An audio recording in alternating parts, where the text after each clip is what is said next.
Hello and welcome to video lesson 5 on factors of safety. We have the learning objectives with this lesson of defining factors of safety and calculating factors of safety. For this section, you should read Beer and Johnston section 1.5. So we could define a factor of safety in a number of ways depending on how an element would fail. If it is going to fail because of some kind of normal stress that's applied to an axial member, we might be able to calculate an axial force that would be the capacity of a structural member, a tension member, or a compression member. In that case, the factor of safety would be the failure stress divided by the allowable stress. The allowable stress being the maximum load that we would either expect to see applied to the structure or permit to be applied to the structure. And we might have to define factors of safety other ways based on stress. So stresses are typically what's responsible for causing failures, and we would define a factor of safety perhaps as a failure stress sigma divided by an allowable stress sigma. Or we might define it as a shear stress of failure divided by the allowable stress of failure. So whether we define it as an axial load or a design load that would cause failure, or whether we define it as a stress that would cause failure, and compare that with an allowable stress that is developed under the maximum loading, or we would have it as a maximum shear strength or a shear stress that would result in failure, and compare that with the shear stress that would be induced by the maximum applied loads.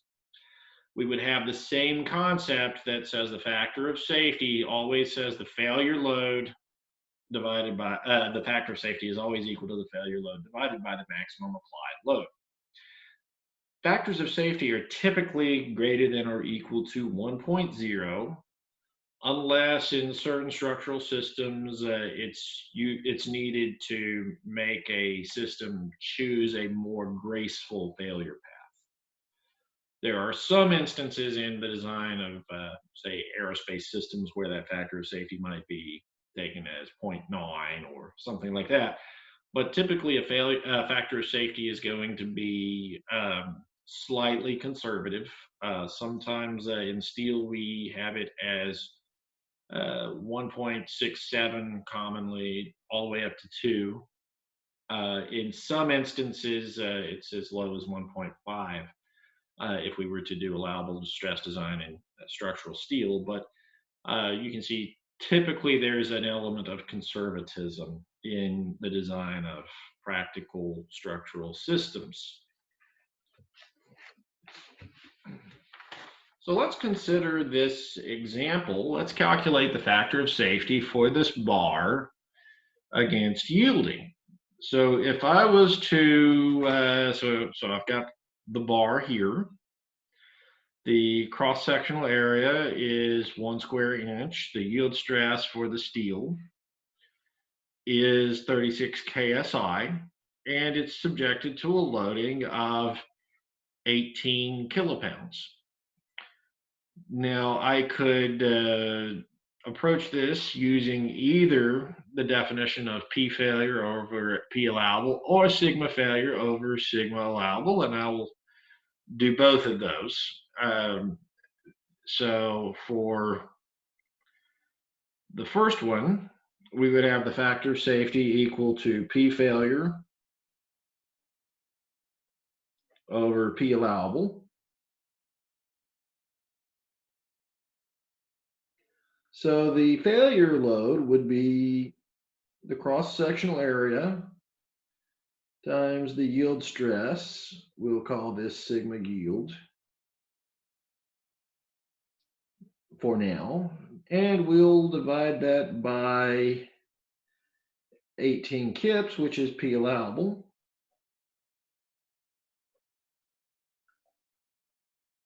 Well, that would be 1 1 inch squared times 36 kips per inch squared, divide by 18 kips for a factor of safety of 2.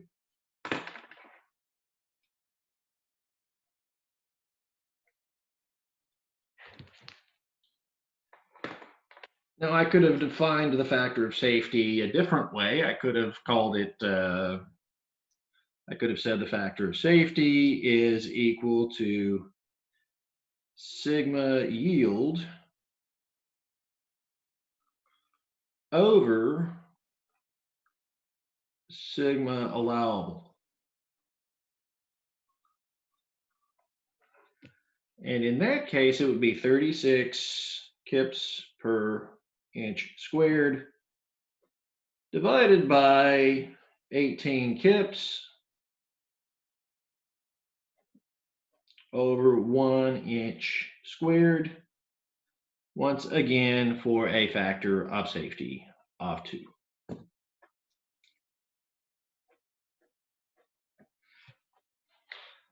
That's how we compute factors of safety, and that's the end of lesson 5.